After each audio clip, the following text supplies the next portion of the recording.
Since you use denominator data every month to calculate immunization coverage, you have probably seen why it is important that denominator data is reliable and accurate.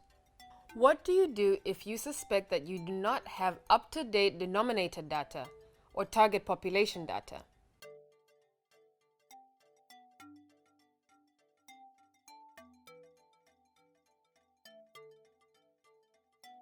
Consider these examples. Let us say that the official number of infants in one community is 80, but in fact, there are 100 infants in the community. You may immunize 80 infants and believe that you have reached every infant, a 100% coverage rate. The problem, of course, is that you have not reached every infant. So, in this case, you are in a situation that makes it difficult to see where your coverage gaps are. Now, let us say that in another community, the official number of infants is 100, but there are actually 80 infants. Even if you immunize all 80 infants, your coverage rate will only be 80%. If you believe that your target population is larger than it truly is, you will probably order more vaccines and injection supplies than you need, unless you base your orders on past consumption. And this may lead to a higher wastage rate. You may also feel pretty demoralized because your coverage rate does not reflect your good performance. So, what do you do if you suspect your denominator data is higher or lower than the true population?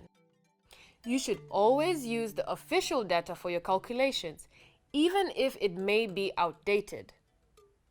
Use the population data that comes from a national census or projected census, or from an estimated birth rate from the Ministry of Health. To supplement the official population data, you may be able to do a district immunization coverage survey or even a rapid convenient coverage survey. Although you will not be able to use this data in your official monitoring reports, it may help you understand the size of your actual target populations. The best thing you can do if you suspect that target population is unreliable is to examine certain process indicators. A process indicator is a measure of ongoing activities that are necessary to reach all infants and pregnant women in your catchment area. If you are performing well against these indicators, your immunization program is probably performing well. You should be able to look at them and tell at a glance whether you have reached your goals or not.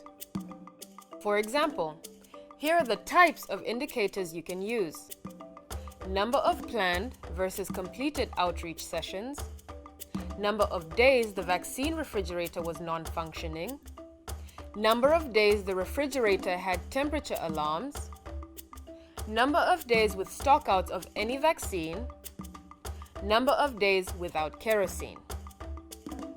Using process indicators as your guide will help you focus on the behaviors and activities of a successful immunization program and help you work around the target population data that is out of date.